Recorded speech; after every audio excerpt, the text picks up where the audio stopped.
All right, everyone, it is time for another Expo EDU session here on the stage at the Nebraska Ag Expo. Good afternoon, I'm Chad Moyer. I'm a farm broadcaster for KTIC Radio and the Nebraska Rural Radio Association. I work out of West Point.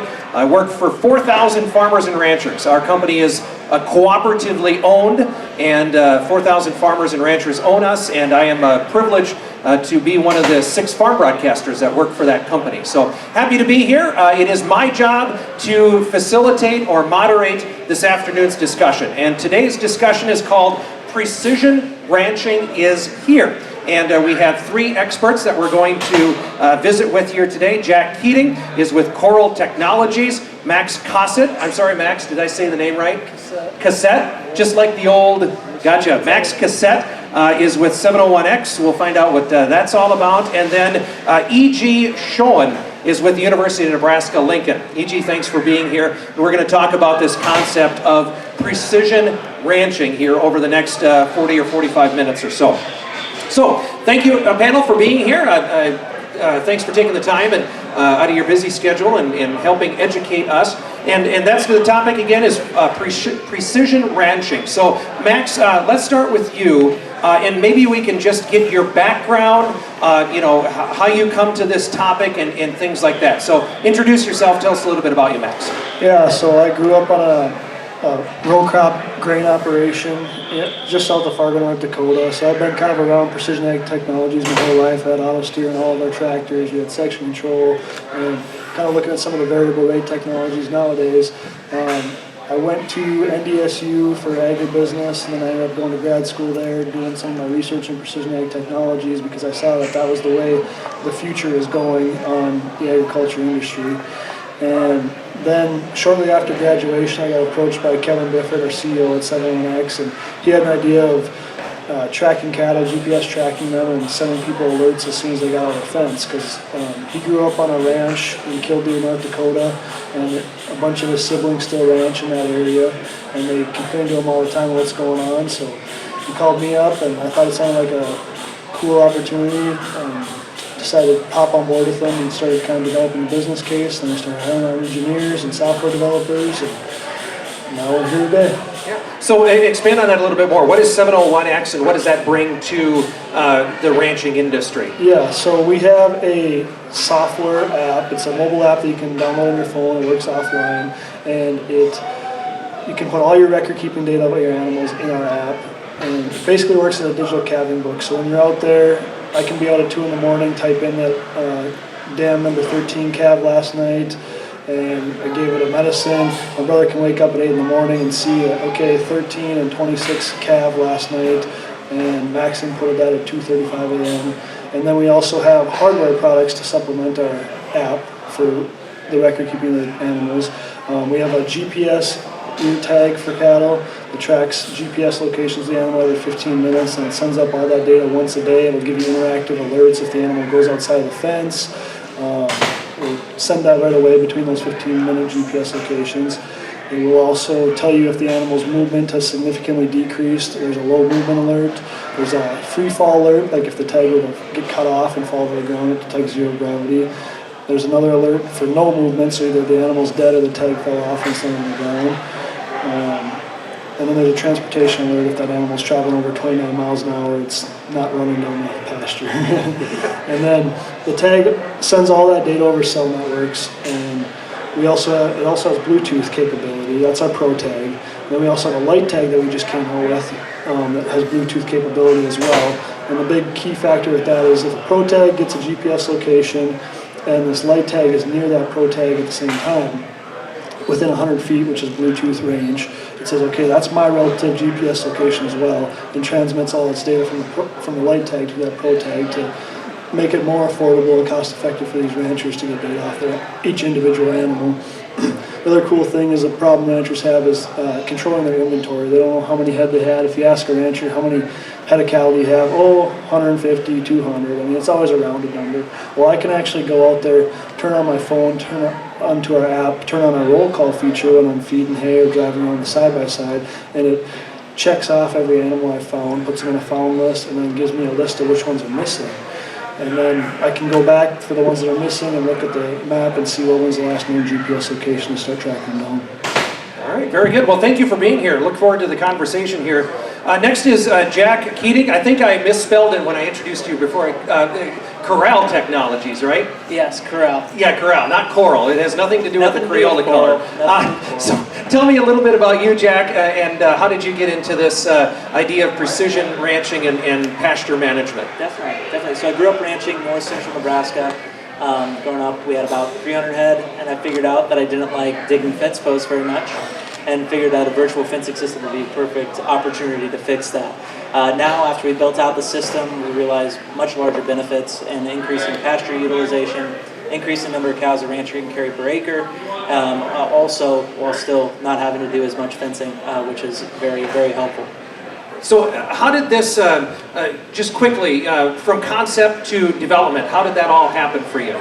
Yeah, so initially we actually had dog collars with the remotes. I bought 2 of them. I made a paracord collar that lashed them together. And then we tested out, all right, can we turn them? If we give stimulation on the left side, do they turn right? And if I give it on the right side, do they turn left? And we were able to prove that out with just 2 simple dog collars. Then it went into the actual circuit development, the software that goes in the device, and figuring out how do we automate this process to where we can tell where that cow's at, where it's headed. All right, it's going to cross the boundary. We need to give stimulation on the right side so that that cow stays contained. So I guess within the system, you draw a fence on your phone, computer, tablet. You put the collar on the cow, and then you can actually keep those cows contained, move them from pasture to pasture, and track where they've gone. All right, very good. And again, thanks for being here. Appreciate the conversation. Yijie Xiong from the University of Nebraska-Lincoln. A little bit of background on you. I understand you're in the Animal Science Department there at UNL. So introduce yourself and why, and then after that, why is the university involved or interested in some of these ideas and concepts around precision ranching? Absolutely. So Yijie Xiong here, assistant professor in the Department of Animal Science, and a little bit different about my background is I'm actually an agriculture engineer with all of my 3 degrees, and what got me interested in this precision technology or precision livestock management technology is that I started to work with instrumentation, signal processing, and putting stuff from scratch for my master and my PhD studies. But then it got me really interested in the animals because sometimes they're easier to work with than working with people. So, got that enthusiasm just grow bigger and bigger, and I start to look into combining my expertise with studies and application that can be done with animals.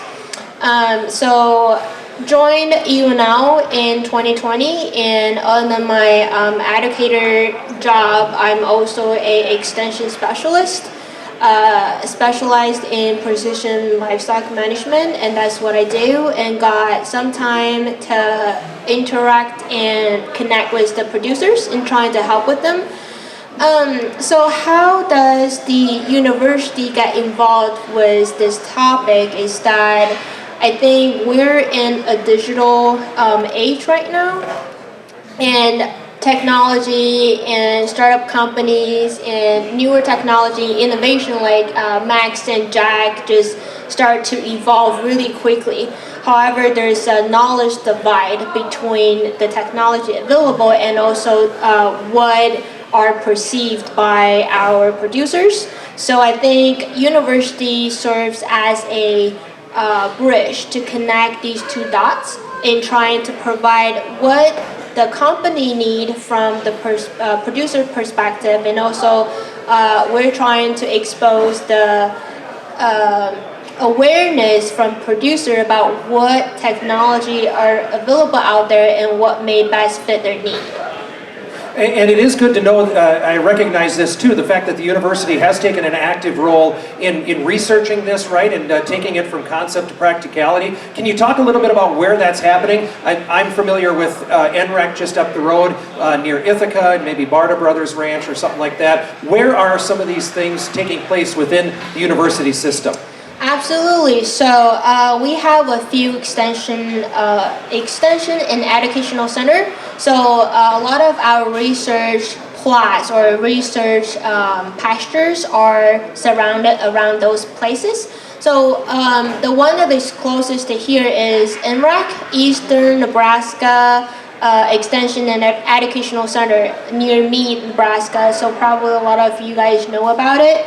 We have individual feeding technology out there, and we also have GPS collars with Internet of Things, so that we can see where our cattle at in real time. And so that is, of course, always coupled with some bigger research goals. So for example, we're trying to quantify the carbon uptake from the cattle, and that's a long-term study.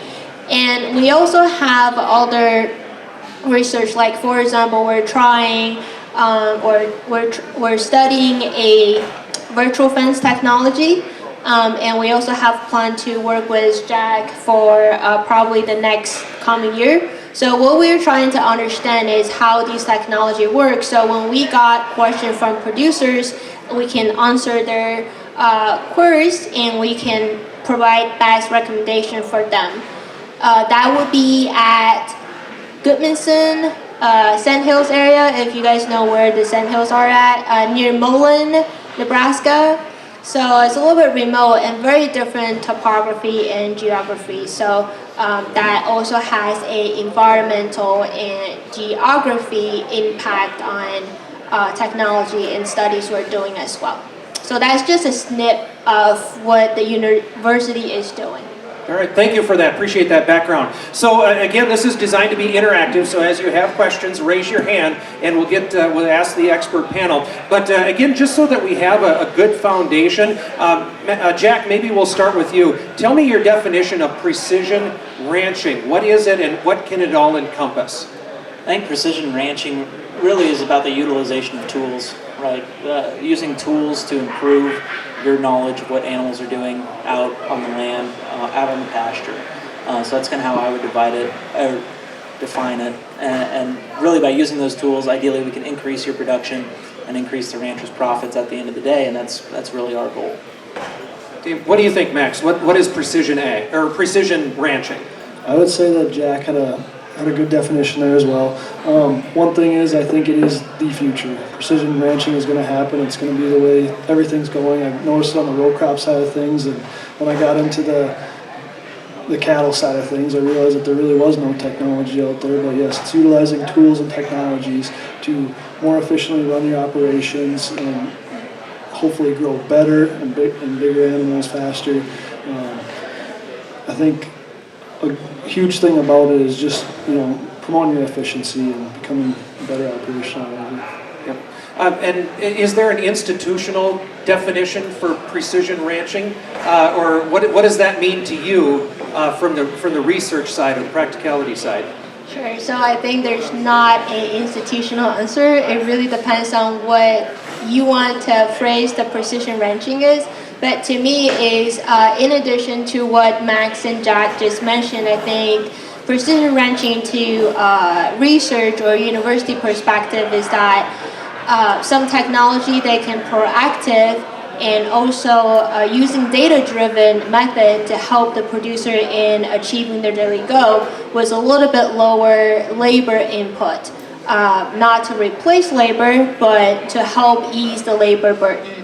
And also I think a really important mission for land-grant university is that we wanted to educate our next generation workforce and to train them with newer technology and get them interested in using technology and hopefully attract them to work and attract them back to agriculture business.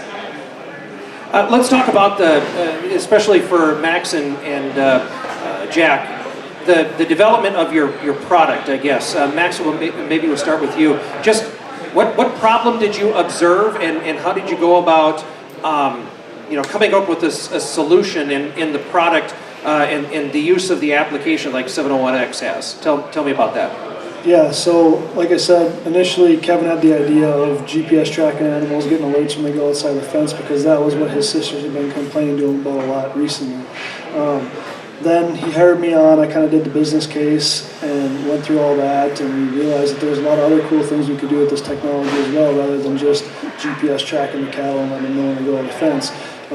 Basically where all of our development comes from is we just listen to the rancher, see what problems they have, and we look for different ways to solve it. They give us suggestions of how they would do it, then we think about the problem as a bigger picture and see what other ways could our tags solve this issue, other hardware devices, or stuff that we could input into our software in order to get those things accomplished. But that's kind of where everything comes from, is you just listen to the customer, because they've got the problems and that's what we're here to solve. Yep, so give me a couple of specifics. What did you hear from ranchers? What were they having issues with? Yeah, so like we track the footstep counts of the animals, so the activity levels of the animals. They want to know which bulls are being the most productive. So right now we have the footsteps, so we can kind of tell which animals are walking around the most and hopefully breeding the most cows. But right now we're also currently building a mounting algorithm into our tag as well, so that you can see not only footsteps but how many mounts per season that animal has to get the most breeding and active out of it. But in our software side of things, just basically everything's been based off of the user. We came out and we wanted to GPS track these cattle. That was all the whole use of the software platform. It was just a satellite imagery map, and you take the GPS points of the cattle and you can see where they are on the map, and you can create your fence. We created the geo fences, so when you get outside the fence, they'll let you know right away. Well, nowadays we have an all-encompassing record-keeping app for cattle management. It's a digital calving book that you use out in the field. We listen to the ranchers. They said, well, we're in areas of poor reception, needs to work offline. We created an offline mode for our app. And then a lot of these registered users said, well, I'm in a breed association, I track all my data on their website. Well, we have integrations with all the breed associations now, so that you can go out to the field, use your smartphone offline out in the pasture or in the pen, and collect all your data right there on your smartphone versus using your pen and paper calving book, and collect all your performance data while you're out there, and then upload that to your association directly off of our desktop app. I was going to say, it sounds like it helps when you go from the cow-calf to the backgrounder to the feedlot, ultimately to harvest, right? It's a complete traceability record all the way through to the processor. It goes one way, and then I would imagine the data can come back then too, That's right? exactly what we're working on, is to get the carcass data back from those processors, back to that original cow-calf producer, because that's some of the issues that they've seen is they send off their animals and they don't know if they grade out good, if they weigh, they grow fast. They need that data to make better genetic selections early on in the development stage. They are the start, and they need to know that. Jack, now with the fencing corral technologies that you have, I'm thinking about utilization of pasture when it rains, when it doesn't rain, things like that. Pasture management was that the base of developing these technologies, or what were the problems that you tried to help solve? Yeah, the real base was fencing. I really was not a fan of digging fence posts, and I'm the youngest of three boys by several years. So I usually was the one that had to go do it, and that was the original concept, was how do we reduce labor and fencing, and then we found out, okay, now we can do all the cross fencing we need to. We can move these cows remotely, we can track where they've been, and actually increase that pasture utilization, and hopefully increase the number of cows the rancher carries per acre, and ultimately the profits at the end of the year without having to go out and do all of that work. Okay. I'm going to toss this up to the two company guys here, because the broadband connectivity gets talked about a lot in this state, and there's a lot of efforts to get internet to that last mile and things like that. But in your guys' situation, there's a lot of miles beyond that last mile, I would think. So how has the advancement of broadband capabilities, has that helped you? What has that meant, or do we need more? What's your take on the broadband and connectivity situation in the state? So for our product, we actually don't use Wi-Fi or any of the broadband networks. We go through the cell data platforms, and there's been recent great advances in the cell network capabilities. We go through the Verizon network, and they've got coverage almost throughout the entire United States. When I started, I did a 7,500-mile road trip across the country from the northern part of Montana to the southern part of Texas on the Mexican border, and all the way back up and around through the Midwestern states. I went, Colorado, then back up and through Nebraska, all that. We found out that there was very small areas where there actually was no cell service at all. We have a ranch in Grassy Butte, North Dakota, where my phone hardly works at all, but our ear tags out there work surprisingly well. They check in all the time. And the thing about it is they send these really very small packets of data where they get better connectivity than my cell phone does, which has been great for us. But on the broadband side of things, I mean on the row crop side for myself, I see that it's been coming out. I've been kind of on the edge of the city, so we had broadband early on, and I've never really experienced too many issues with it, but I think it is a major development, and they've been making great progress in areas in North Dakota that I've been in. What about Jack? How does connectivity work with you? Yep, and so we use cellular as well for transmitting that data. And like Max said, you're not having a FaceTime call, right? We're sending small packets of data, so we can send them further. And I'm sure with the platforms we use, we can send it further than a regular LTE. But also, like with the GPS, we can still get that data and store it without having cell service. So that when that cow reconnects, we can collect that data and be able to show it to the producer. And then I think there's still room to go. Now, whether it's going to mean that the cell companies get their dollar at the end of the day, not sure.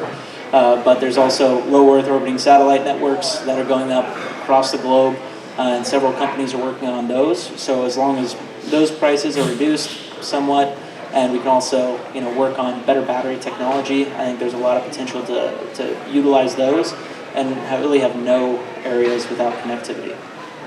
Any questions from the crowd? Something that you hear that you'd like to follow up on? Something that's been talked about so far? Again, the floor is open. We want this to be interactive. Go ahead. Really just the elephant in the room is what is the cost on a per cow basis? Yep. Okay, so maybe we can go down that road. His question was cost per animal, or how do you do your cost? What is it going to cost the rancher to have access to these technologies? Max? Yeah, so we have a few different products. We've got a software platform, we've got an XT Pro Tag, and an XT Lite Tag. So the software platform is dependent on how many head you have. So I think for a commercial platform, around 300 head is like $220, something like that. It goes out, it's accessible on our website on severonics.com. You can go into the app and see the pricing, but it's very reasonable for the software pricing, just to do all your record keeping of data, have unlimited amounts of users, typing in all that data into that platform. I'd say that's very cheap. Our Pro Tag that tracks the GPS, sends all the data over the cell network, so it's $66 for the tag and then $42 annually for the cell data plan. So year one is $108 for the tag, year two is $42. Another way to bring down that cost is with our light tag, being able to get these GPS positions and know where your animals are. Our light tags are $15 and we have a 3-year battery life for Bluetooth, so then you can get those relative GPS locations. What we say you can do is buy one Pro Tag for every 10 light tags out in the field there. So it kind of depends what you're after or what you want to use it for. You can buy up. There's a base and kind of buy up from there. Exactly, and with the price of our ear tags, at $108 for year one, I know this isn't going to be bought on every single calf that goes out there. I mean, there's 35 million head calf crop every year here in the U.S. It's not feasible to put on all your calves right now, no doubt. But putting it on your bulls is the most value add that we've been seeing from people, and a lot of people have been doing it for, and some of their lead foundation cows have been using it for. At our ranch, what I use is we have 6 bulls. Year one costs right around $650 for those Pro Tags on our bulls, and then year two costs around $250. Well, our ranch manager goes out every morning to make sure the bulls are with the cow herds, that they're breeding the cows, actually getting the work done, and then that, if we get one more cow bred, that gives us a full justification of that.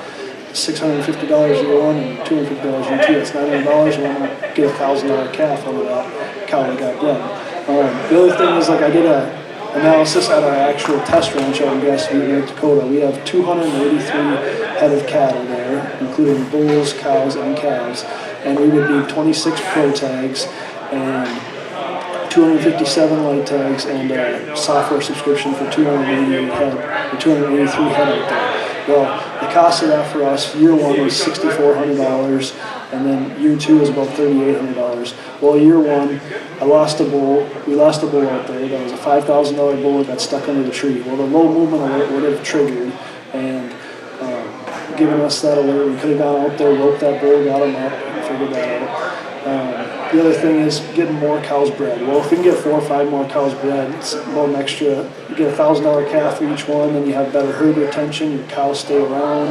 You can get about $1,500 to $2,000 per animal extra by getting those animals bred. So we have 5 more bred each year, $2,000 a pop. Roughly say it's $10,000 each year you can be making off our system for a $6,800 investment and a $3,400 investment year two, and then also a lot of other benefits and labor savings, cost savings, fuel, time, just all around.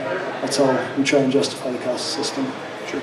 Jack, how about you? How does your cost structure work? Yep. So our system costs $120 per device per year. So that includes the device, the software, the guarantee on it. If that device breaks or reaches its end of life, we'll replace it at no cost. So the reasoning behind it is because if a rancher loses 20 collars out of 150 head, they probably don't want to go buy our collars for $300 a piece. They'll probably just turn those cows out with the other cows and see and hope it works.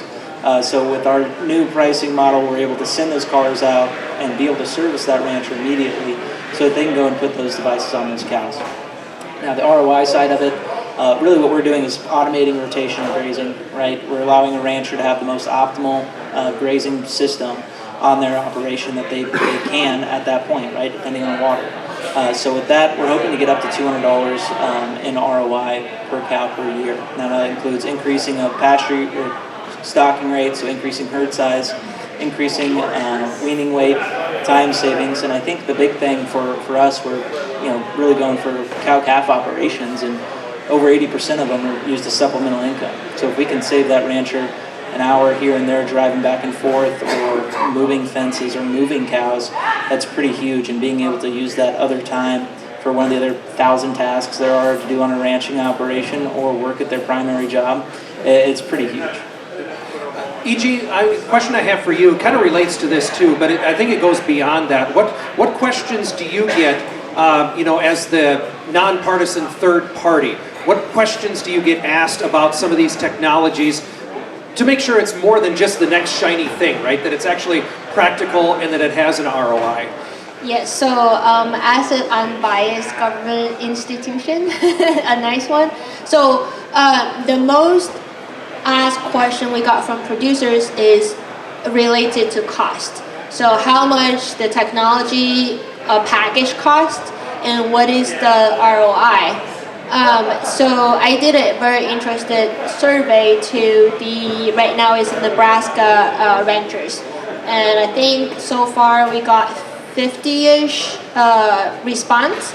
So in the question we ask about what is your one-time capital cost you're willing to pay for such technology as a per head base, and the majority selected lower than $25 a head. And other question we asked about what would be the most the reason would prevent you from using newer technology, ROI, and capital costs came.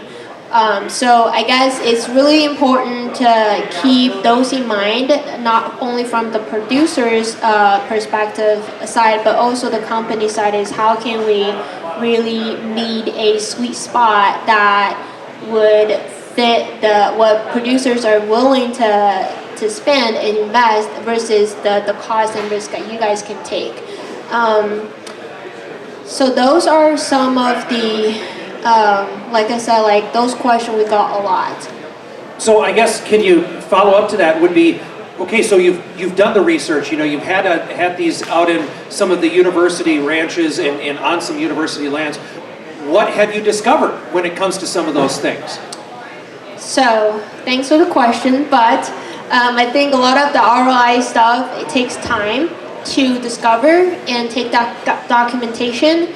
And because I think the benefits of a research institution is we can go after grants to pay for some of these capital costs, and we're not really concerned about.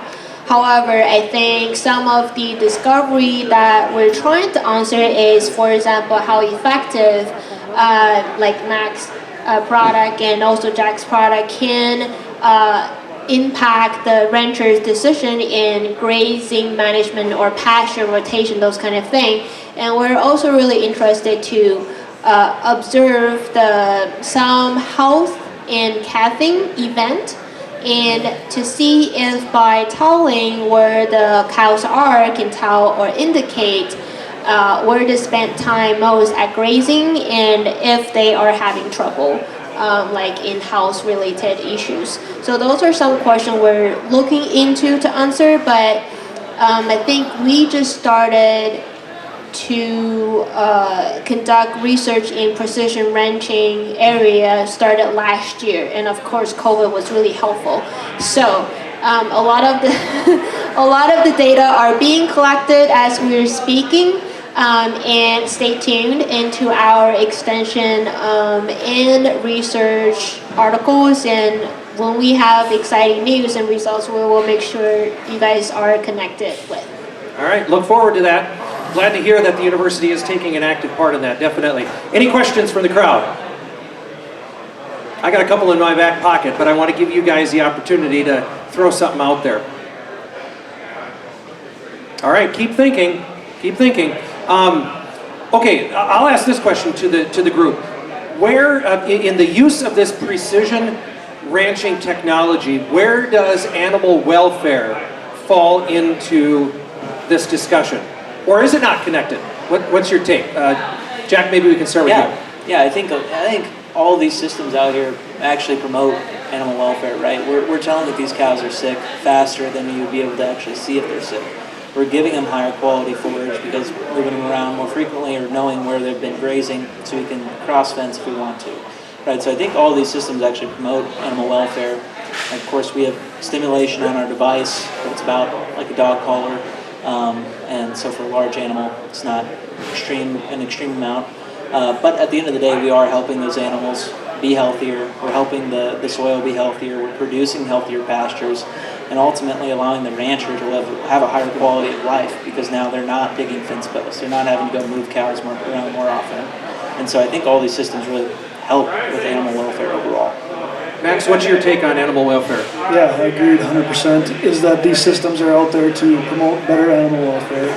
The thing is that the labor costs out there nowadays, you can't be watching over animals, looking at them 24 hours a day, 7 days a week. The thing with these technologies is they are monitoring these animals 24 hours a day, 7 days a week. We call ours the autonomous rancher because it's a rancher that's out there when you can't be there. And we're developing other health metrics and things to go along with it. Because of that bull that got stuck under a tree this year at our ranch that I mentioned earlier, that's actually why we came up with our low activity alert. So now it takes a baseline activity, the tag data takes a baseline normal activity of the animal, and if they get below that threshold of their normal activity, it sends an alert right away saying, hey, low activity, go check on this animal, something's going on. We're promoting that better welfare. And then obviously these baby calves, we came out with our light tags so we can actually monitor the activity of them as well, because the USDA reported that 6.4% mortality rate from calves from birth to weaning is what's happening nowadays. Well, when you got a 35 million head calf crop every year, that's 2 million animals. Well, if we can even save 0.5% of those animals, well, that's huge. And that equates into a lot of other factors as well. You have more beef out there and better beef supply with less animals, and animal welfare and treating them humanely is going to be huge. This is Yijie, this is a relevant topic, right? Because as these guys and those that have livestock and agriculture interact with the next level, the processor, the consumer, that's all part of the conversation, isn't it? Absolutely. I think we are all fully aware of there is a little bit bigger pressure on animal welfare, animal-friendly process or ranching. I cannot say that is what are scientific, but that is what the customer are driving now. So I think a lot of these technologies are, in my opinion, providing a better animal welfare, not only from a perspective of the animal, but also the rancher's welfare is also important, and a lot of the time are underrepresented or not voiced.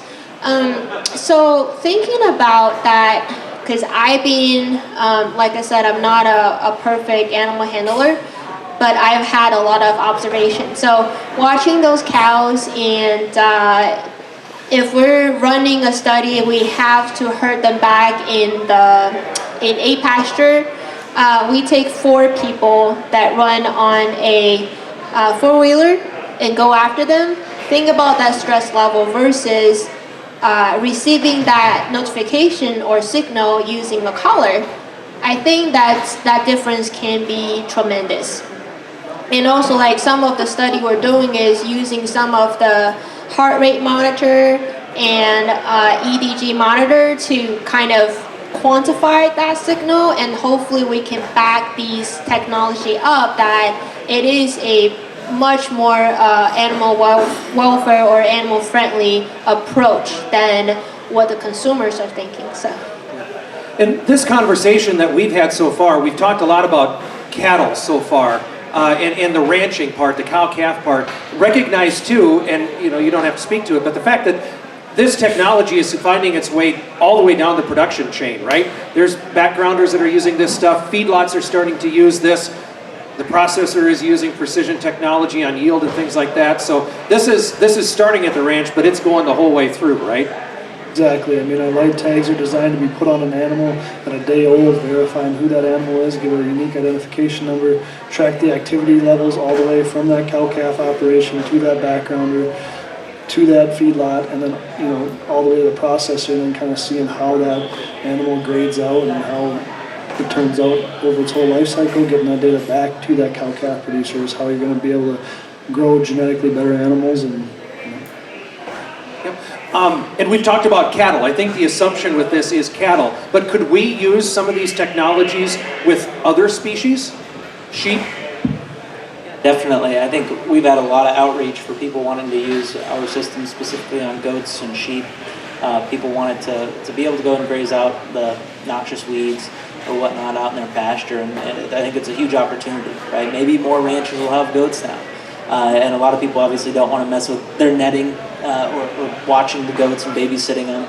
But now if we can put a collar on them and you can maybe keep them with the herd or be able to isolate them in one specific area where you have a bunch of baby cedars or something, I think there's a huge opportunity there to improve pasture health and also still raise some goats. all right, we've been getting outreach from people wanting to put on a lot of goats too. It seems like those producers might have a little more disposable income or something. I don't know what's going on there, but yeah, just a lot of outreach on the goats. But we've also got people reaching out for Cape buffaloes and just weird different animals that you wouldn't think of. But just by hearing about this technology out there, all these people are getting these ideas of what they could do with it. Well, it really shouldn't surprise us. I don't know if it's the case now, but it was a few years ago. When you look at the 4-H projects, the livestock projects, the highest growth percentage-wise was happening in sheep and small ruminants. So I guess maybe we shouldn't be surprised that you're getting these questions for that, but nonetheless. Okay, we're getting kind of close on time. We need to wrap up our presentation. I'm going to get final thoughts from the panel here in a moment, but any burning questions? Is there something else you'd like to ask the group? Anything? All right, well, we're going to work from backwards forwards, and again, I'm going to kind of do what I did with my last panel. Is this is it's not a new concept, but it is newer, right? Precision farming, precision ranching. What is the takeaway for you? What should this crowd know about precision ranching, what it means, and what it can do? Yijie first. Sure. So I think from extension, my best advice would be like keep an open mind and don't be afraid of trying new things out. Watching some of my students in young and bright generation, they even struggle with some of the newer technology. However, once you train them, they really like trying or using something new. And another takeaway message is if you ever want to get more knowledge or information about it, reach out and utilize your local extension educator and stations information and resource, because we're here to serve you guys.